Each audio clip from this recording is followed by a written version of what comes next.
நிறைய நடிகர்கள், பெரிய நடிகர்கள் இவங்கலாம் வந்து தங்களுடைய படங்களுக்கு காசு கொடுத்து ரிவ்யூ சொல்ல வைக்கிறாங்களா, பாசிட்டிவா அப்படின்றது. பாசிட்டிவ் ரிவ்யூ மட்டுமே வந்திருக்குங்க. அதனால் இந்த படம் தயாரிப்பாளருக்கு லாபம் கொடுத்த படம் ஒரு படம். நீங்க தரமான படம் கொடுத்தா, ஒரு குவாலிட்டியான கதை கொடுத்தா, அது மக்கள்கிட்ட கரெக்டா போய் சேர்ந்துருச்சுன்னா, என்ன நெகட்டிவ் விமர்சனம் வந்தாலும் அந்த படம் சரியில்லை குப்பைன்னு சொன்னா கூட ஆடியன்ஸுக்கு பிடிச்சிருச்சுன்னா விமர்சகரை தூக்கி போட்டு சங்கிலே மிதிச்சுட்டு அந்த படம் போய் பார்க்க போறான். பெரிய பெரிய நடிகர்கள் வந்து ஏதோ படத்தை வந்து நம்ம படத்தை நல்லா இல்லைன்னு சொல்லிட்டா அதே ரிவ்யூருக்கு வந்து ஃபோன் போட்டு மிரட்டுற விஷயங்களுமே நடக்குது அப்படின்ட்டு அதே நிகழ்ச்சியில் சொல்றாங்க. இட்ஸ் பிரசாந்த்னே தெரியாதா? எல்லாருக்கும் தெரியும். எல்லாருக்கும் தெரியும். அப்ப அவர் நம்பர் கண்டுபிடிக்கிறது என்ன கஷ்டமா? சரி, மன உளைச்சல் ஆகிட்டான், கம்ப்ளைண்ட் பண்ணுங்க. இல்ல, அவர் சொல்ல வரதுன்னா இதனால அடுத்த படத்துக்கு அவருடைய படத்துக்கு வந்து அந்த அளவுக்கு நான் ரிவ்யூ பண்ண முடியல, திரும்ப பயமா இருக்கு அப்படின்ற. பண்ணாத விட்டுருக்கு, ஏன் பயப்படுறீங்க? அப்ப உங்ககிட்ட நேர்மை இல்லையா? இந்த கேள்வி வருமா வராதா? நீங்க தனிப்பட்ட விமர்சனம் பண்ணா இதெல்லாம் சந்திக்கணும். இன்னைக்கு கையடக்க உலகம்னு செல்போன் எப்போ வந்துச்சோ அப்பவே நீங்க வந்து படம் பார்க்குற எல்லாருமே விமர்சகரா மாறிடுறாங்க. இன்ஃப்ளூயன்சர் ஒரு குரூப் இருக்காங்க. அடுத்த கேள்வி அதுவாக இருந்துச்சு. 98 லட்சம் ரூபாய் செலவு பண்ணாங்களாம். 98 lakhs. சென்னையிலலாம் வச்சா இவங்க எல்லாருக்கும் தெரிஞ்சிடும். மகாபலிபுரத்துக்கிட்ட கூட்டு போய் அவங்களுக்கு எல்லாம் ஒரு பெரிய பார்ட்டி கொடுத்து விருந்து விழாக்கள்லாம் வச்சாங்களாம். இப்போ அந்த இன்ஃப்ளூயன்சர் 98 லட்சம் ரூபாய் செலவு பண்ணதுனால தக் லைஃப் வந்து ஓஹோன்னு ஓடிடுச்சு. கமலஹாசன், சிம்பு, த்ரிஷா, மணிரத்னம், ஏஆர் ரஹ்மான் பிராண்ட் நபர்களா இருந்தாங்க. இவ்வளவு பேருடைய உழைப்பையும் கொட்டி ஒரு ப்ராடக்டை கொடுக்குறாங்கல்ல, அவங்க ஒரு முறையாவது அந்த படத்தை ரிலீஸ் பண்ணி பார்த்துருப்பாங்களா? பார்த்து பேப்பர் வெளியில வந்த ஒரு 1/2 hour 1 hourக்குள்ள சேரன் அவர்கிட்ட இருந்து போன், இந்த விமர்சனம் வந்து வெளிவந்த 1 மணி நேரத்துக்குள்ள நான் என் சார்ந்து எனக்கு போனு, நான் பேசி என் காதுல ரத்தம் வராத குறை, அதுக்கப்புறம் என் நிறுவனத்தை தாண்டி நிறுவனத்தினுடைய முதலாளி வரைக்கும் எல்லாரையும் இழுத்து வச்சு ஒரு பெரிய ஒரு பிரச்சனையாச்சு.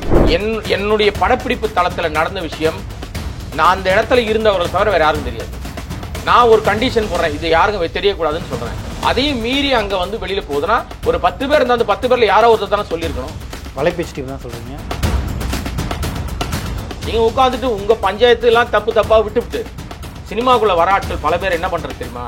உள்ள நுழைஞ்ச உடனே முதலமைச்சர் நான் இல்லான்னு நினைக்கிறாங்க. ஃபில்மி பீட் தமிழ் நேயர்களுக்கு வணக்கம்.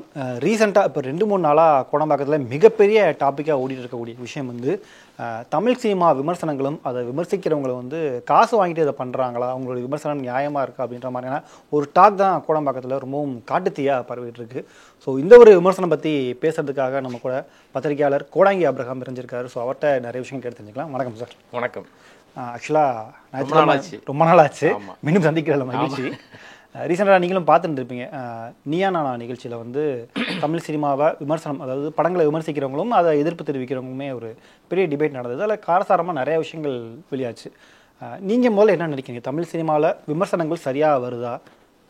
இல்லை, நீங்கள் விமர்சனங்களால் மட்டுமே ஒரு படம் வந்து ஓஹோன்னு ஓடிடும், இல்லை ஒரு படம் வீணாக போயிடும் அப்படின்ற கேட்டகரி இருக்குல்ல இன்னைக்கு காலகட்டம்.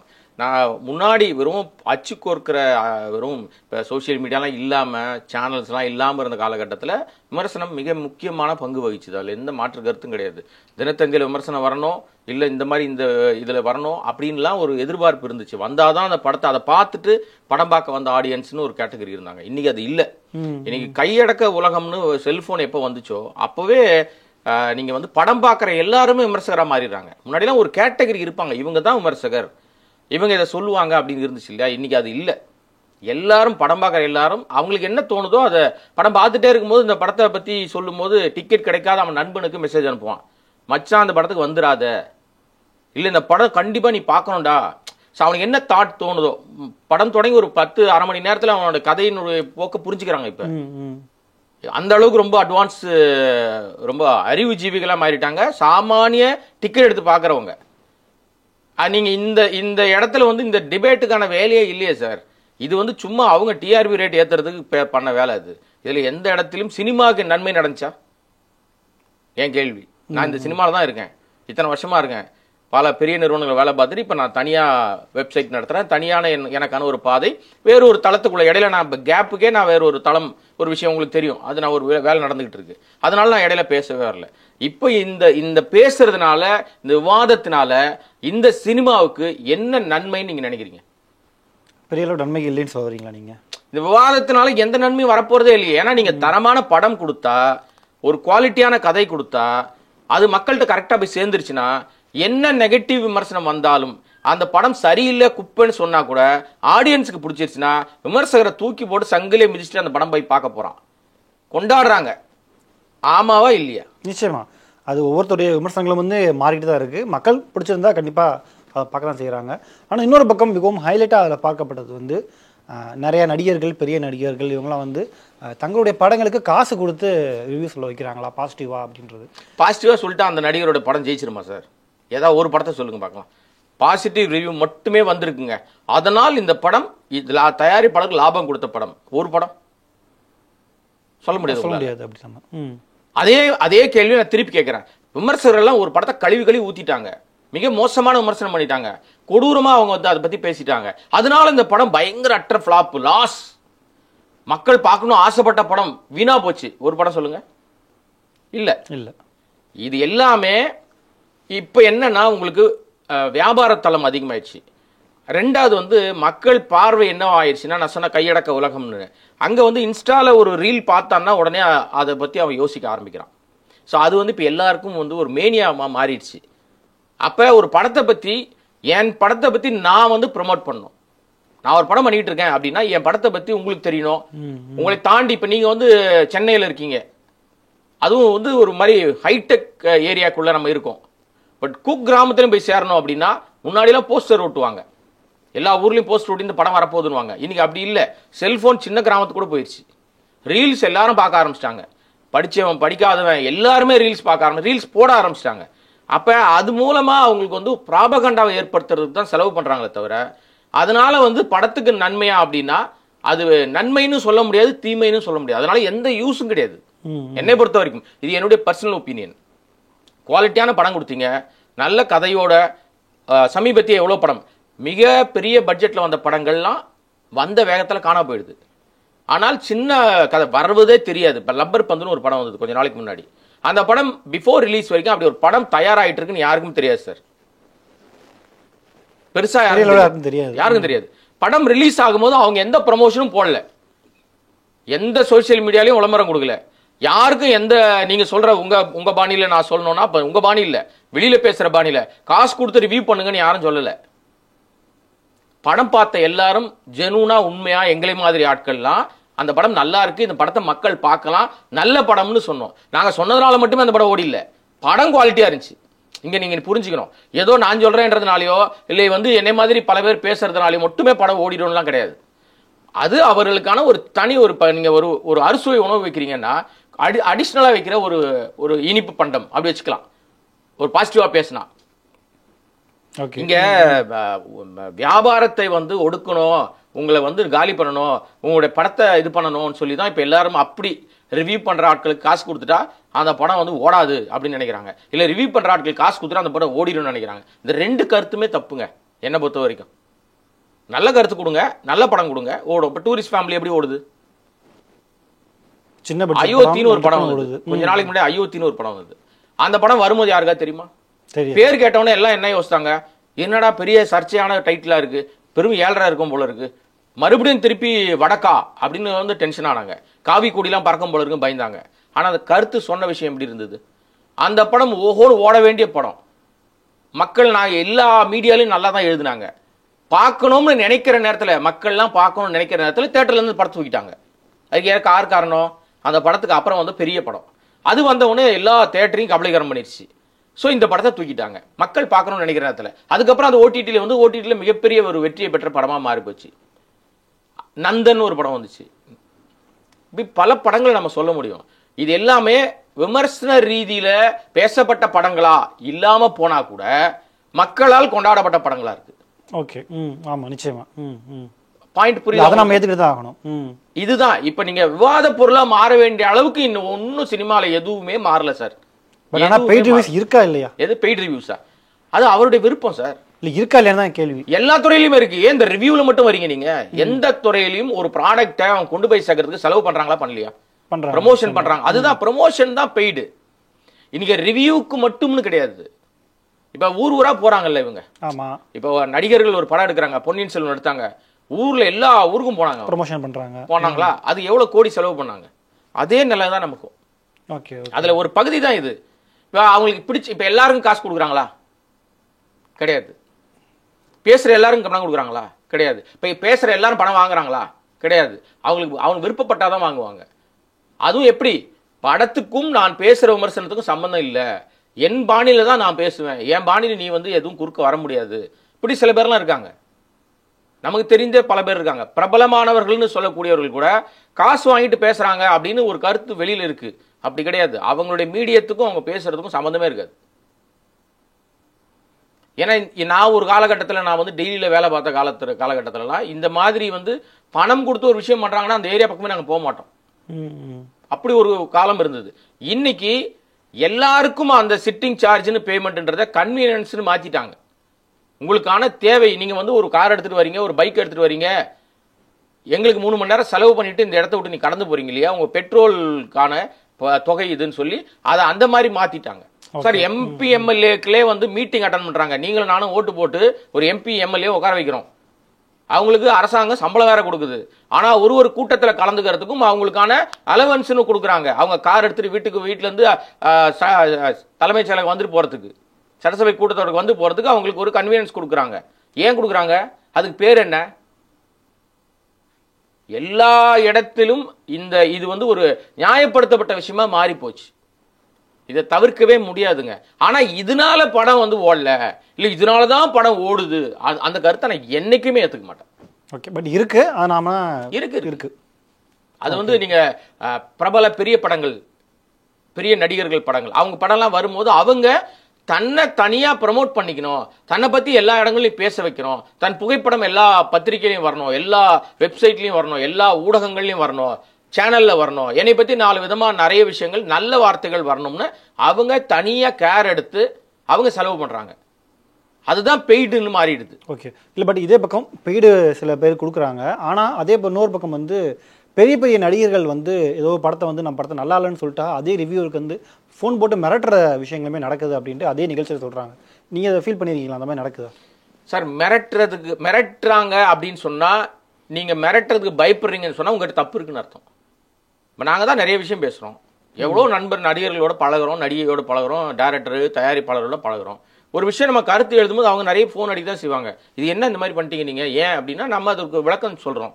இல்லை, நீங்கள் உங்கள் விளக்கத்தை சொல்லுங்கள், எங்களுக்கு வந்த தகவல் இது, இந்த மாதிரி ஒரு விஷயம் இருக்குது, இது தப்பாக தெரியுது, அதனால அதை பதிவு பண்ணுறோம். முதல்ல சொல்லுவோம், கேட்கல, அப்போ ஊடகத்தில் பதிவு பண்ணிடுவோம், அவ்வளோதான். நான் பேசுகிற ஊடகத்திலேயோ எழுதுகிற ஊடகத்திலேயோ பதிவு பண்ணிடுறோம். அதில் மிரட்டல்ன்ற விஷயம் இந்த துறையில் மட்டுமா இருக்குது. நீங்கள் மிரட்டிட்டா திருப்பி மறுபடியும் பார்க்க மாட்டீங்களா? இல்லை, அந்த நிகழ்ச்சியில் இட் இஸ் பிரசாந்த் சொல்லும்போது ஒரு பெரிய நடிகருடைய படத்தை விமர்சனம் பண்ணதுக்கு தூங்க முடியாத அளவுக்கு டார்ச்சர் பண்ணுறாங்க, மென்டல் ஸ்ட்ரெஸ் எனக்கு அப்படின்ற அளவுக்கு. அதெல்லாம் சும்மா ஏங்க, நீங்கள் 1000 ஃபோன் வருதுங்க, என் ஃபோன் நம்பரை கண்டுபிடிக்கிறது ஒன்றும் பெரிய கம்பசூத்திரம் இல்லை. என்னுடைய லெவல்லே நான் சொல்கிறேன், என் ஃபோன் நம்பரை கண்டுபிடிக்கிறது ஒரு பெரிய கஷ்டம் இல்லை. நீ பிரபலமாக வேற இருக்கீங்க, இட்ஸ் பிரசாந்த்னா தெரியாதா? எல்லாருக்கும் தெரியும், எல்லாருக்கும் தெரியும். அப்போ அவர் நம்பர் கண்டுபிடிக்கிறது என்ன கஷ்டமா? சரி, மன உளைச்சல் ஆக்கிட்டாங்க, கம்ப்ளைண்ட் பண்ணுங்க. எதிர்வினை இருக்குல்ல சார். இல்ல, அவர் சொல்ல வரதுன்னா இதனால அடுத்த படத்துக்கு அவருடைய படத்துக்கு அந்த அளவுக்கு நான் ரிவ்யூ பண்ண முடியல, பண்ணாத, திரும்ப பயமா இருக்கு அப்படின்ற. பண்ணாத விட்டுரு, ஏன் பயப்படுறீங்க? அப்போ உங்ககிட்ட நேர்மை இல்லையா? இந்த கேள்வி வருமா வராதா? நீங்க சரியா இருக்கீங்கன்னா எது நடந்தாலும் தப்பு சரின்னு சொல்லிட்டு போங்க. நாங்களும் தான் சார் ரிவ்யூ பண்றோம், நாங்களும் தான் எல்லாரையும் படம் நல்லா, நீங்க தனிப்பட்ட விமர்சனம் பண்ணா இதெல்லாம் சந்திக்கணும், மிரட்டல் உட்டல்லாம். ஏன் தனிப்பட்ட விமர்சனம் பண்றீங்க? ஒரு கதை அம்சம், ஒரு படம்னா அதை மட்டும் பேசுங்க. இங்க எங்க தெரியுமா சார், இவங்க எல்லாருமே மிஸ்டேக்ல போய் மாட்டிக்கிறாங்க. தனிப்பட்ட நபர்கள் அவருடைய உருவ அமைப்பை கேலி பண்றது, அவருடைய பர்சனல் வாழ்க்கையில, எல்லா மனுஷனுக்கும் ஒரு பர்சனல் பிளாக் பேஜ் இருக்கும் எல்லாருக்குமே. நீங்க கருப்பு பக்கத்தை ஏன் போய் ஓபன் பண்ணி பாக்குறீங்க? அப்படி பார்க்க போனா உங்க பின்னாடியும் வேற இருக்கும் இல்ல சார். எல்லா மனுஷனுக்குள்ளயும் இன்னொரு பேஜ் இருக்கும் சார். கண்ணாடி முன்னாடி நின்று பாருங்க, அப்பதான் உங்க மனசாட்சி உங்களை சொல்லும் நம்ம என்ன பண்ணிட்டு இருக்கோம்னு. நமக்கு ஊடகம் இருக்கு, மீடியா இருக்கு, பேச முடியும். நமக்கு ஊடகத்தில் நமக்கு எல்லாருக்கும் தெரிஞ்ச நபர், நம்ம என்ன பேசினாலும் அது மக்கள்கிட்ட போய் ரீச் ஆயிடும்னு 2 கொம்புலாம் ஊடகத்தில் யாருக்கும் முளைக்கல. கூடுமான வரைக்கும் இந்த துறையில தான் இருக்கீங்க, இந்த துறை தான் உங்களுக்கு சாப்பாடு போடுது, சினிமா துறை உங்களை வளர்க்குது. அப்ப குறைந்தபட்ச நாகரிகத்தோட துறையில் நடந்துங்க, அவ்வளவுதான் நம்ம சொல்ற விஷயம். என்ன வேணா பண்ணுங்க, சினிமாவை அழிக்காம விமர்சனம் பண்ணலாம். இங்க பாதி பேர் என்ன பண்றாங்க, அதை காலி பண்ணிட்டு தான் விமர்சனம் பண்ணிட்டு இருக்காங்க. நிச்சயமா. அதே மாதிரி இப்போ நேற்று வந்து தயாரிப்பாளர் தனஞ்சயன் வந்து ஒரு இன்டர்வியூ சொல்லியிருக்காரு. ரிவ்யூ பண்ணுறவங்க ப்ளூ சட்டை மாறன் ஆகட்டும், பரத்வாஜ் ரங்கன், அப்புறம் சுதீர் ஸ்ரீனிவாசன், இவங்கெல்லாம் பெய்டு வாங்க மாட்டாங்க, எந்த தயாரிப்பாளர் நடிகரும் அவங்களுக்கு அப்ரோச்சும் பண்ண மாட்டாங்க, ஏன்னா அவங்க வாங்க மாட்டாங்கன்றது தெரியும் அப்படின்ற மாதிரி சொல்லியிருக்காரு. இதை பற்றி உங்களுடைய கருத்து என்ன? நீங்க சொல்ற நபர்களுடைய பேஜை போய் ஓபன் பண்ணி பாருங்க. அவங்க பேஜ்ல எல்லாம் வந்து சினிமா விளம்பரம் வருதா வரலையா? சினிமா விளம்பரம் வருது. அதுக்கு பேர் என்ன? சும்மா போட்டுருவாங்களா? எனக்கு தெரியல சார், நான் கேட்குறேன். இப்போ நீங்க ஒரு நிறுவனத்தில் வேலை பார்க்குறீங்க, உங்க நிறுவனத்தில் உங்களுக்கு பின்னாடி வர விளம்பரம் வருது இல்லையா? அந்த விளம்பரம் நீங்க வந்து அவர் சினிமா எடுக்கிறாருப்பா, ஓகே அது விளம்பரத்தை போட்டுரு அப்படின்னு சொல்லி நிறுவனம் போட்டுருமா? அதுக்கு ஒரு பேமெண்ட் ஃபிக்ஸ் பண்ணுவீங்கல்ல, அந்த பேமெண்ட் கன்வெர்ட் ஆன பிறகு தானே உங்க நிறுவனம் நடத்துற எல்லாருக்கும் உங்களுக்கான ஒரு ஊதியமா மாறுது. நிறுவனம் நடத்துறது சாதாரண கிடையாது. யாரும் அப்ரோச் பண்ண முடியாது. அவங்க புலியா சிங்கமா அப்ரோச் பண்ணாம இருக்கிறதுக்கு? இல்லை, அவங்க சொல்றது பணம் வாங்கிட்டு ரிவ்யூ பண்றது, பணம் வாங்கிட்டு ரிவ்யூ பண்றது அப்படின்ற அந்த அந்த ஆஸ்பெக்ட்குள்ளேயே போக வேணாம் சார். ஒருத்தர் ஒரு மெத்தட் வச்சிருப்பாங்க. இப்ப ஆனா காசு வாங்கிட்டாருன்றதுக்காக பாசிட்டிவா பேசுறதோ, காசு வாங்கலன்றதுக்காக நெகட்டிவா பேசுறதெல்லாம் கிடையாது. படம் நல்லா இல்லைன்னா யாரா இருந்தாலும் சரி, எந்த படமா இருந்தாலும் சரி, தப்புனா இது சரியா வரல, மக்களுக்கான படம் இல்லை. எனக்கு ப்ளூ சட்டை மாறனோட நிறைய முரண்டு இருக்கு. ஆனா அதே நேரத்தில் இப்ப நீங்க எல்லா படத்தையும் விமர்சனம் பண்றாரு. அவர் ஒரு படம் எடுத்திருந்தாருன்னா தெரியும்ல அப்படின்னு நிறைய பேர் பேசுவாங்க. நீ ஒரு படம் எடுத்துப்பாரு, நீ போய் டைரக்ட் பண்ணிப்பாரு, அப்பதான் உனக்கு அந்த கஷ்டம் தெரியும். ஆவனா உட்காந்து மைக்கு முன்னாடி என்ன பேசுறேன்னு பேசுவாங்க இல்லையா? அவர் அந்த முயற்சி எடுத்தார். பட் அது மக்கள்கிட்ட ஒன்றும் பெருசா எடுபடலை. அதோட அந்த கதை முடிஞ்சிருச்சு. ஆனா தொடர்ந்து அவருடைய வேலையை அவர் செஞ்சுட்டு இருக்காரு, விமர்சனம் பண்ணிக்கிட்டே தான் இருக்காரு. அவருக்கு பிடிச்ச விஷயத்த அவருக்கு என்ன தோணுதோ பேசுறாரு. சார் நீங்க அவர் பேஜை போய் பாருங்கன்னு உங்களை கட்டாயப்படுத்துறாங்களா? இல்ல. கையை பிடிச்சி இழுத்துட்டு போய் நீங்க அந்த பேஜை பார்த்தே ஆகணும்னு உங்களை வந்து ஏதாவது ரூம்ல, தனி ரூம்ல அடைச்சி வச்சு பாருங்கன்றாங்களா? நீங்களா தானே சார் பாக்குறீங்க. உங்களுடைய உடல் மொழி, அவருடைய உடல் மொழி மக்களுக்கு பிடிக்குது. அவர் என்ன பேசுறாரோ மக்கள் புரிஞ்சுக்கிறாங்க, ஹாப்பி ஆகுறாங்க. அதை வச்சு படத்துக்கு போறான் இல்ல போகாம போறான்.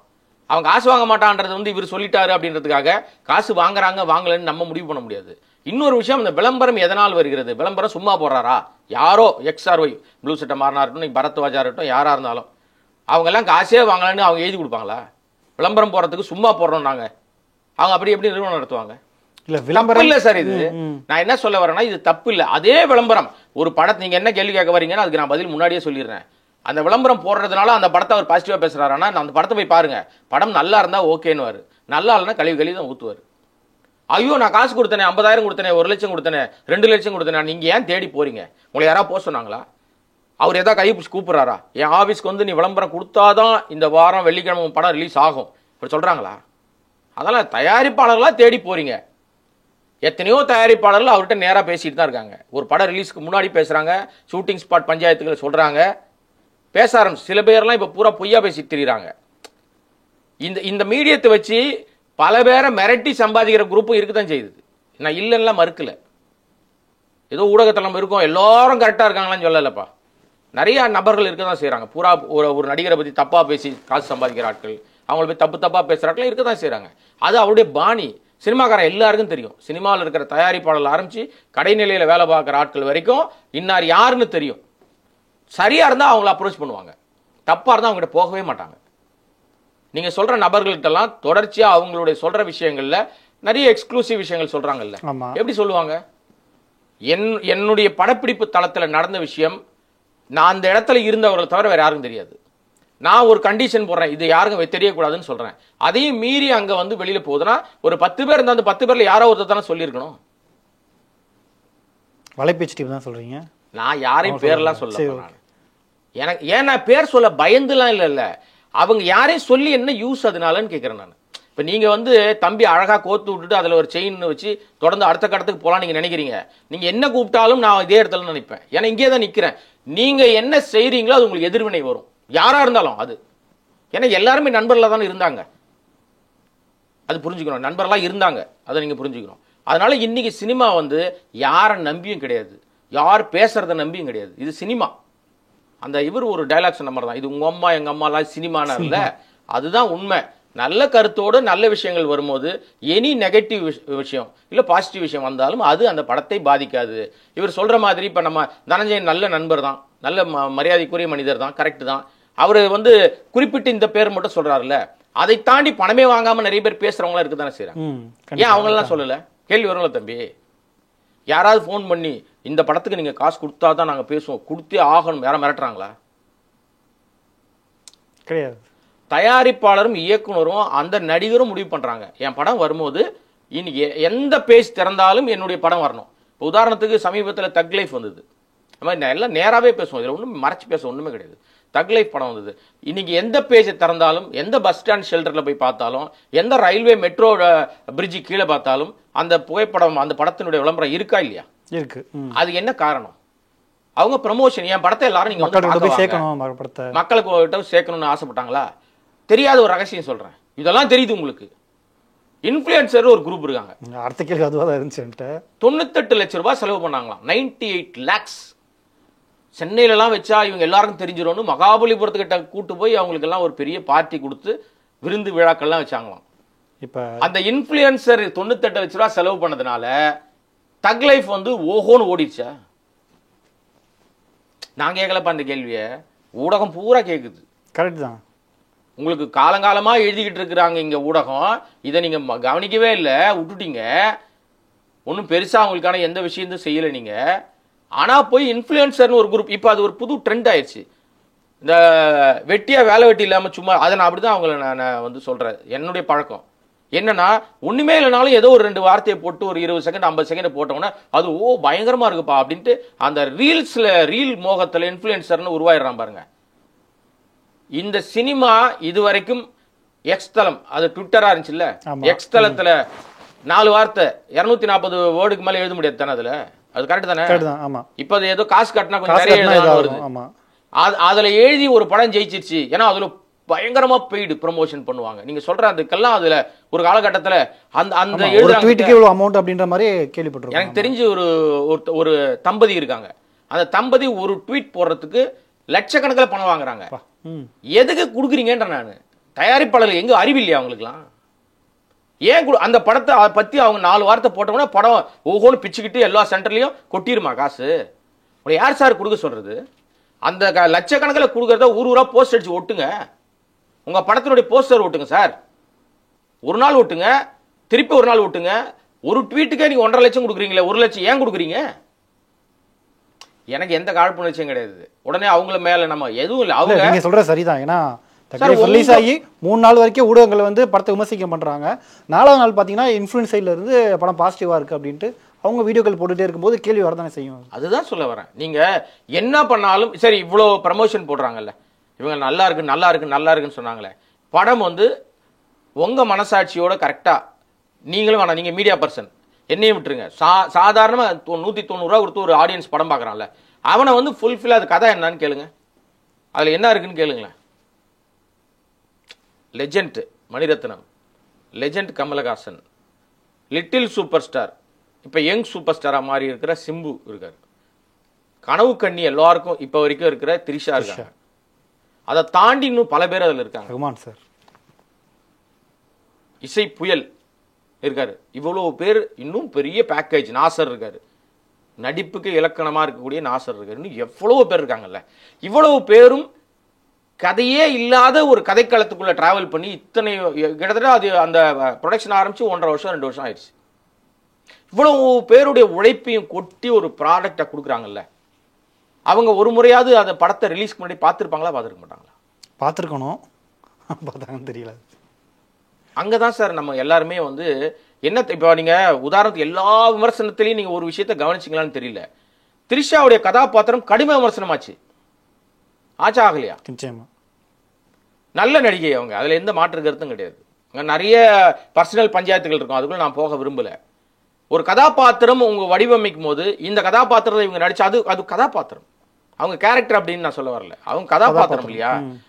இந்த கதாபாத்திரம் இப்ப எனக்கு நான் சொல்றேன், இப்ப நான் ஒரு படம் டைரக்ட் பண்றேன், என் படத்துல இப்படி ஒரு கதாபாத்திரம் இருக்கு, நீங்க எனக்கு வந்து இந்த கதாபாத்திரமா நீங்க நடிச்சு கொடுக்கணும், உங்களுக்கு என்ன சம்பளம் சொல்லுங்க நான் தரேன்னு சொன்னா, என் படத்துல திரிஷா இதே மாதிரி கதாபாத்திரம் நடிக்க ஒத்துக்கிட்டு இருப்பாங்களா? நிச்சயமா மாட்டாங்க. ஜென்ரலா இப்ப எல்லா சாமானிய மக்களுக்கு எழும்புற கேள்வி தானே இது. அப்ப ஏன் இதை கேட்க வரேன்னா, இப்படி ஒரு கதாபாத்திரத்துல நான் நடிக்கிறதுக்கு வந்து மணி சார்ட்ட போய், சார் எனக்கு நீங்க நடிக்க கூப்பிடுறீங்க, என் ரோல் என்ன அப்படின்னு கேட்கறதுக்கு என்ன பிரச்சனை உங்களுக்கு? இந்த இந்த படத்தினால் என்ன பலன் ஆடியன்ஸ்க்கு விளைஞ்சதுன்னு சொல்லுங்க பார்க்கலாம். ஆர்டிஸ்ட்டை விட்டுருங்க. கமல் சார் அவர் மிகப்பெரிய லெஜெண்டுங்க. குழந்தையிலேருந்து நடிச்சிட்டு இருக்காரு. அவர்கள் நடிப்பு நம்ம அது பல்கலைக்கழகம் கூட கிடையாது. அதை விட வேற ஏதாவது இருக்கா? அது அந்த மாதிரி ஒரு நபர். நடிப்பு அரக்கன். அவர்கிட்ட நீங்க தீனியே போடலையே. சிம்பு பார்க்க ஒரு ஹாலிவுட் ஆக்டர் மாதிரி அவ்வளோ அழகா சாமிங்கா இருக்காரு. பயங்கரமா மாறிட்டு இருக்காரு. பாவம் கஷ்டப்பட்டு மாறியும் அவரை பயன்படுத்த முடியலையே. ஏஆர் ரகுமான் பாட்டு கேட்டாலே நமக்கு அப்படி இருக்கும் அப்படின்னாங்க. இதுல எந்த பாட்டு நம்ம மண்டையில நிக்கலையே. முத்தமலை 2-3 பாட்டு மட்டும் தான் நின்னுச்சு. அந்த படம் ஏன் படத்துல வைக்கல? என்ன காரணம்? எதுவுமே இல்லை. நீங்க ஒரு நாயகனை பார்த்து வியந்த நம்ம இத்தனை வருஷம் கழிச்சு திரும்பி இந்த காம்போ சேருது. நாயகனை மிஞ்சுற அளவுக்கு இருக்கும்னு எதிர்பார்த்தாங்களா? ஹாலிவுட் எதிர்பார்ப்பு அப்படிதான் இருந்துச்சா? அதுக்கேற்ற மாதிரி நீங்க ஒரு மாதிரி ஒரு பிளாக் அண்ட் ஒயிட் பேஜுக்கு போனீங்களா? ஒரு காலகட்டம்னு படம் ஓப்பன் ஆச்சா? படம் முடியும் போது எங்க போச்சு அந்த ஃபீல்? இதெல்லாம் சொன்னா நம்ம நெகட்டிவ் விமர்சனம் பண்றோம். அப்படிதானே சார்? அதான். ஆனா நான் விமர்சனமே பண்ணல சார். இதெல்லாம் மக்கள்கிட்ட இருக்கிற கேள்விகள்.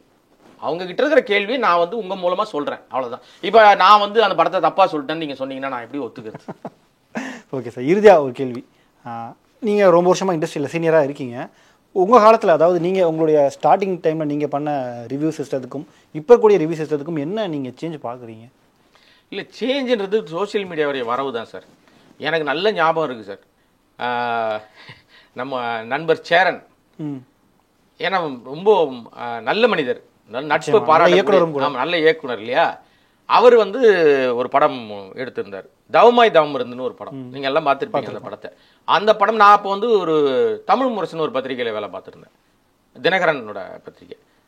அங்க அந்த படத்துல பாத்தீங்கன்னா அந்த படத்தை கொண்டாடினாங்க எல்லாருமே. நான் ஒரு பக்கம், அப்ப டேப்லாய்ட்ல வரும் ஒரு பக்கத்துக்கான இதுல அந்த விமர்சனம் தனித்தனியா பிரிச்சு பிரிச்சு பிரிச்சு படத்தை அப்படியே சிலாகித்து எழுதியிருந்தோம். ரொம்ப எனக்கெல்லாம் ரொம்ப அது ஒரு பெரிய ரொம்ப மகிழ்ச்சியா இருந்துச்சு அந்த படம். தவமா அப்பா சென்டிமெண்ட் ஒரு விஷயம் இல்லையா? படம் பேப்பரும் வெளியில வந்துச்சு. அப்பெல்லாம் பேப்பர் இப்ப இருக்க மாதிரி சோசியல் மீடியாலாம் இப்ப கிடையாது. பேப்பர்லாம் வெளியில வந்துச்சு, எல்லாம் அதுக்கப்புறம் மறந்துருச்சு அந்த விஷயத்தையே. எல்லாரும் அந்த படத்தை கொண்டாடினாங்க. ஒரு இணையதளம், அப்பெல்லாம் இணையதளம் ஆரம்ப ஸ்டேஜ், ஏதோ ஒரு இணையதளம். அந்த இணையதளத்துல இதே தவமாயுதம் ஒரு படத்தை வேறொரு ஆங்கிள், இப்ப நான் அப்பாவை கொண்டாடுறாரு இவரு அப்படின்ற ஆங்கிள் எல்லாரும் பேசினாங்கல்ல, அந்த மாதிரியே நம்ம பார்வைக்கு பட்ட விஷயத்தை நம்ம பதிவு பண்ணியிருந்தோம். எதிர்மறையா வேறொரு விஷயத்தை வேறொரு டைமென்ஷன்ல சேரன் அவர்களை விமர்சித்து ஒரு இணையதளத்துல ஒரு தகவல் ஒன்று போட்டிருந்தாங்க, ஒரு பதிவு ஒன்று பண்ணியிருந்தாங்க, படத்தை விமர்சனம் பண்ணி. அதாவது என்னன்னா, இப்ப மத்தவங்க பாணியில சொன்னா நெகட்டிவ் வச்சுங்க. அந்த பத்திரிகையில அப்ப அந்த காலகட்டத்தில் என்ன பண்ணுவோம்னா, வெளியில வேற என்ன விஷயங்கள் எல்லாம் வந்தாலும் அது ஜன்னல்னு ஒரு பேஜ் ஒன்று போட்டு அதெல்லாம் எடுத்து இங்க பதிவு பண்ணுவோம். அதில் நாங்க எந்த எழுத்தும் எழுத மாட்டோம், ஒரு வார்த்தை கூட நாங்க மாற்ற மாட்டோம். நீங்க என்ன பதிவு பண்ணிருக்கீங்களோ உங்க பேரோட, உங்க நிறுவன பேரோட அதை பதிவு பண்ணுவோம். இது அந்த காலகட்டத்தில் நாங்க சினிமால இருக்கும் போது அதை செஞ்சுக்கிட்டு இருந்த டைம். இந்த பேப்பர் வெளியில வந்த ஒரு 1/2 hourல 1 hourக்குள்ள சேரன் அவர்கிட்ட இருந்து போனு. அப்பெல்லாம் தொலைபேசி இந்த மாதிரி எல்லாம் ஆண்ட்ராய்டு அந்த விஷயங்கள்லாம் இப்ப கிடையாது. ஆபீஸுக்கு போன் எல்லாம் போன் அடிச்சு நம்ம இதுவரை கேட்க முடியாத வார்த்தைகள்ல அவ்வளோ அர்ச்சனை நமக்கு. நான் ஒரு பக்கம் நல்ல விமர்சனம், அதாவது அவங்க பாணியில ரொம்ப புலகாயுதம் அடைஞ்சு அப்படியே பயங்கரமா புகழ்ந்து பாராட்டி தள்ளின அந்த படம் வெளிவந்து, அந்த பேப்பர் வெளிவந்து பல நாட்களுக்கு பிறகு, அப்பெல்லாம் ஒரு போன், நீங்க நல்லா பண்ணிருக்கீங்க, நல்லா எழுதிருக்கீங்க தோழர்னு ஒரு போன் கூட கிடையாது. இந்த விமர்சனம் வெளிவந்த 1 மணி நேரத்துக்குள்ள நான் என் சார்ந்து எனக்கு போனு, நான் பேசி என் காதல ரத்தம் வராத குறை, அதுக்கப்புறம் என் நிறுவனத்தை தாண்டி நிறுவனத்தினுடைய முதலாளி வரைக்கும் எல்லாரையும் இழுத்து வச்சு ஒரு பெரிய ஒரு பிரச்சனையாச்சு. கடைசியில அவர் சொன்ன ஒரு வார்த்தை மட்டும் மறக்கவே மாட்டேன் எப்பவும். இப்ப நம்ம மறுபடியும் திருப்பி நிறைய பேச ஆரம்பிச்சோம் வச்சுங்களேன். அவர் சொன்ன வார்த்தை, என்னுடைய நண்பர்கள் எல்லாரும் சுனாமியில செத்து போயிட்டாங்கன்னாரு. நீங்க நட்புக்கே மரியாதை கொடுக்கிறது. ஏமா நம்ம நண்பர்களா தானே பழகிறோம். என்ன காரணம்னா, நீங்க நெகட்டிவ் ஏன் போட்டீங்க அப்படின்னு ஒரு எழுத்து வடிவில் வந்த விஷயத்தை கொந்தளிச்சார் இயக்குனர் சேரன். அப்ப அது அவ்வளவு பெரிய தாக்கத்தை, நீங்க கேட்ட கேள்விக்கு முதல்ல இந்த பேட்டியினுடைய சாராம்சம் போய் தாக்கத்தை ஏற்படுத்துதானே அன்னைக்கெல்லாம் உண்டு சார். அது உண்டு, மன உளைச்சல் ஆவாங்க.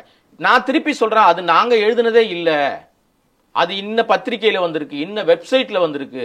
அப்ப அவர் சொன்ன பதில், வெப்சைட்ல வந்த எல்லாத்தையும் எல்லாரும் பார்க்க முடியாது, கம்ப்யூட்டர் வச்சிருக்கவன் தான் பார்க்க முடியும். இப்ப இருக்க கையடக்க உலகம்லாம் அப்ப கிடையாது. போன், செல்போன், ஆண்ட்ராய்டு போன், ஐபோன்லாம் கிடையாது. அப்ப ஆர்குட் காலம் அதெல்லாம். அந்த நேரத்துல நீங்க வீட்டுல சிஸ்டம் தான் பார்க்க முடியும். நீங்க எடுத்து பேப்பர்ல போட்டதுனால எல்லாருக்கும் தெரிஞ்சிருச்சு, என்னை நீங்க வந்து அவமானப்படுத்திட்டீங்க அப்படின்னு சொல்லி ரொம்ப கடுமையான வார்த்தைகளால ரொம்ப அது ஒரு என்ன சொல்றது, ஒரு மாதிரியான காலம். ஆமா, நீங்க அதனால மன்னிப்பு கேட்கணும், நீ மன்னிப்பு கேட்டு அது வந்து வருத்தம் தெரிவிச்சு விளக்கம் போடணும் அப்படின்னு. ஒரே விஷயம் தான், எல்லா பத்திரிகையிலும் இன்னைக்கும் அந்த பழக்கம் இருக்கு சார். எந்த காலகட்டத்திலும் போட்ட செய்திக்கு மறுப்பு செய்தியோ மன்னிப்பு செய்தியோ போடுற வழக்கம் இல்லை எனக்கு தெரிஞ்சு. நான் வேலை பார்த்த எந்த ஊடகத்திலும் அந்த பழக்கம் இல்லை. ஆனால் உங்க தரப்பு விளக்கத்தை போடுவோம். இப்ப நான் ஒரு செய்தியை வெளியிடுறேன் அப்படின்னா நீங்க அதுக்கு மறுப்பு தெரிவிக்கிறீங்கன்னா, இன்னார் நீங்க மறுப்பு தெரிவிக்க, தயாரிப்பாளரோ நடிகரோ இயக்குனரோ போடுறீங்கன்னா உங்களுடைய மறுப்பு வந்து உங்களுடைய வெர்ஷனா தான் வெளியில வரும். நிர்வாகம் அந்த பேப்பரோ அந்த நிறுவனமும் பொறுப்பேற்றுக்காது. இது காலங்காலமா இருக்கிற நடைமுறை. அதனால ஊடகத்துல வருகிற விஷயங்களால் மட்டுமே ஒரு மாற்றம் நடந்துரும், இல்ல ஒரு தவறு நடந்துரும், ஒரு விஷயம் அப்படி ஆயிருச்சு அப்படின்றதெல்லாம். ஒரு காலகட்டத்தில் பாதிப்புகள் அதிகமா இருந்த காலகட்டம்ன்றது ரொம்ப கம்மியான ஊடகங்கள் இருக்கும்போது, இப்ப சோசியல் மீடியான்னு ஒரு பெரிய வேர்ல்டு வைடு ப்ரமோஷன் வந்துட்ட பிறகு, முன்னாடிலாம் உலக படம் பார்க்கணும்னா பார்க்க முடியுமா சார்? இன்னைக்கு வீட்டுக்குள்ள உட்காந்து ஓடிடி தளத்துல ரஷ்யன் படம் பார்க்கறோம், ஜெர்மன் படம் பார்க்கறோம், போஜ்பூரி படம் பார்க்கறோம், இங்க நம்ம ஊர்ல எடுக்கிற லோக்கல் சேனல்ல வரக்கூடிய படமும் பார்க்கறோம். நம்ம அப்ப எல்லா டெக்னாலஜி நம்ம ஏத்துக்கிறோம்ல, அது மாதிரி இந்த விமர்சனங்களையும் ஏத்துக்கிட்டு நீங்க பாட்டு குவாலிட்டியான விஷயத்தை கொடுங்க, சினிமா உங்களை வாழ வைக்கும். நீங்க உட்காந்துட்டு உங்க பஞ்சாயத்து எல்லாம் தப்பா விட்டுவிட்டு சினிமாக்குள்ள வர ஆட்கள் பல பேர் என்ன பண்றது தெரியுமா, உள்ள நுழைஞ்ச உடனே முதலமைச்சர் ஆயிடலாம்னு நினைக்கிறாங்க. இல்லைன்னா நம்ம பெரிய அரசியல்வாதியை அடுத்த கட்டத்துக்கு போயிடலாம், இல்ல பணம் புகழ் கொட்டுன்னு கொட்டிடும், உலகம் முழுக்க நம்ம சார்ட்டர்ட் ஃபிளைட்ல பறக்கலாம்னு நினைக்கிறாங்க. பறக்கலாம், அதற்கான தகுதியோடு நீங்க உழைச்சிங்கன்னா அந்த உழைப்புக்கு மரியாதை கிடைக்கும். அது செய்யறது இல்லை.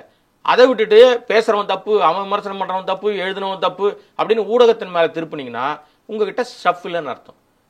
நீங்க ஆனானப்பட்ட மணிரத்னமா இருந்தாலும் அதுதான் நிலைமை, நீங்க சங்கரா இருந்தாலும் அதான் நிலைமை சார்.